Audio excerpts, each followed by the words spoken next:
নমস্কার প্রিয় বন্ধুরা, আজও একটা টেস্টি স্ন্যাক্স রেসিপি নিয়ে হাজির হয়েছি। কেমন আছো তোমরা? স্বপ্নাস ডায়েরিতে সবাইকে অনেক ওয়েলকাম জানিয়ে আমি ভিডিওটি শুরু করছি। তার জন্য প্রথমে একটা কাঁচা আলু আর একটা পেঁয়াজ আমি ছুলে ধুয়ে নিয়েছি। এবার একটা গ্রেটার দিয়ে এই আলুটাকে গ্রেট করে নিচ্ছি। দেখতে পাচ্ছ এই বড় গ্রেটার দিয়ে আমি গ্রেট করে নিচ্ছি। তো এইভাবে আলুটাকে আমি গ্রেট করে নিলাম। তো দেখতে পাচ্ছ এরকম পাতলা পাতলা করেই কিন্তু গ্রেট করে নিতে হবে, খুব মিহি করলে কিন্তু ভালো হবে না। তো একটা আলু আমি পুরোটা গ্রেট করে নিলাম, আর অন্যদিকে একটা পাত্রে আমি এই গ্রেট করা আলুটা ধুয়ে নিয়ে আসবো, আর সঙ্গে পেঁয়াজটাও কুচি করে নেব। তো ভালো করে ধুয়ে জল ঝরিয়ে নিয়ে একটা পাত্রে নিয়ে নিলাম, আর তার সঙ্গে সেই পেঁয়াজটাও এরকম লম্বা লম্বা করে কেটে নিয়েছি। পেঁয়াজের টুকরোগুলো এইভাবে ছাড়িয়ে নিচ্ছি। ভালো করে ছাড়িয়ে নিয়ে আলুর সঙ্গে ভালো করে মিশিয়ে নেব। আলুটা যেরকম কাটা হবে পেঁয়াজটাও কিন্তু একই রকম কাটতে হবে, আর একটু বড় রাখলেই ভালো হবে, বেশি মিহি করলে কিন্তু ভালো হবে না। প্রথমে আলু আর পেঁয়াজটা এইভাবে হাত দিয়ে চটকে একটু নরম করে নিয়েছি। দেখতেই পাচ্ছ হালকা জল জলও বেরিয়েছে।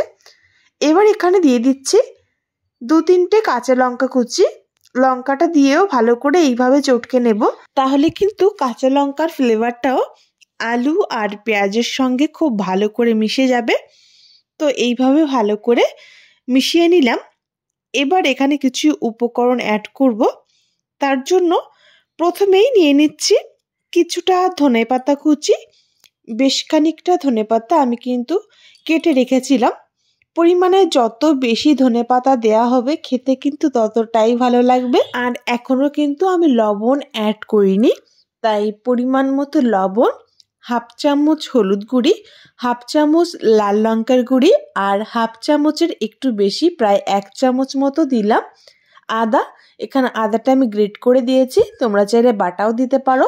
আর এখানে কোনো মশলা আমি অ্যাড করছি না, তোমরা চাইলে কিছুটা রসুন কুচিও অ্যাড করে দিতে পারো। এবার দিয়ে দিলাম কিছুটা চালের গুঁড়ি।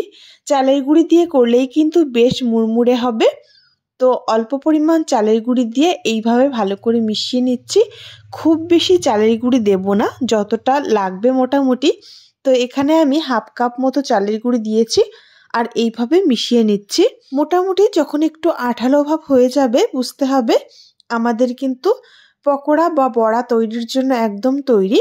আর প্রথমে একটু শুকনো মনে হলেও আস্তে আস্তে কিন্তু নরম হয়ে আসবে, তাই প্রথমেই জল অ্যাড করবে না, এখানে একদমই জল লাগবে না।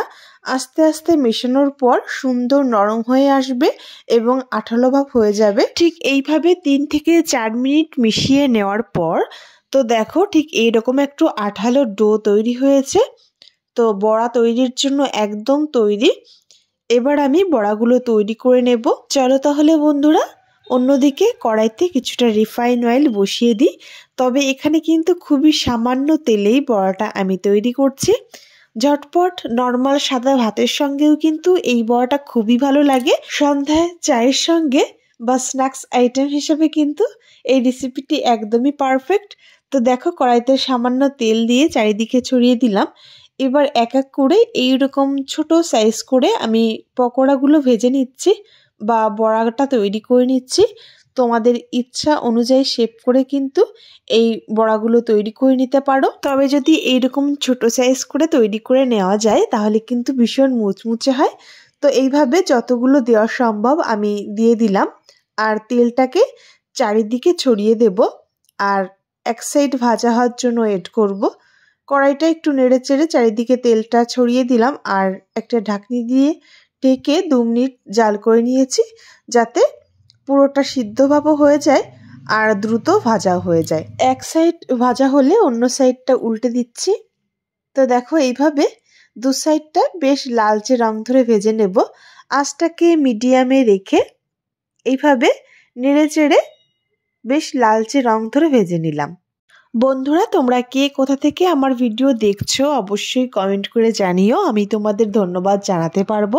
তো দেখো বন্ধুরা নেড়ে চেড়ে বেশ লালচে রং ধরে আমি কিন্তু বড়াটা ভেজে নিয়েছি, বেশ মুড়মুড়ে হয়েছে। এবার আমি তুলে নিচ্ছি, তুলে একটা পাত্রে নামিয়ে নেব, আর প্রত্যেকটা এইভাবেই তৈরি করে নেব। বাকি যেটুকু রয়েছে সেটাও এই কড়াইতে আবারও আমি ভেজে নিচ্ছি। খুব সামান্য তেলেই কিন্তু এই রেসিপিটি তৈরি হয়ে যায়। খেতে অসাধারণ হয়েছিল। একদম ইজি একটা স্ন্যাক্স রেসিপি, ঘরে থাকা নর্মাল কিছু উপকরণেই তৈরি হয়ে যায়। খেতে এত ভালো লেগেছিল, একবার অন্তত ট্রাই করে দেখো বন্ধুরা। তো আজ রেসিপিটি এ পর্যন্ত শেষ করলাম, দেখা হবে নেক্সট কোনো রেসিপিতে।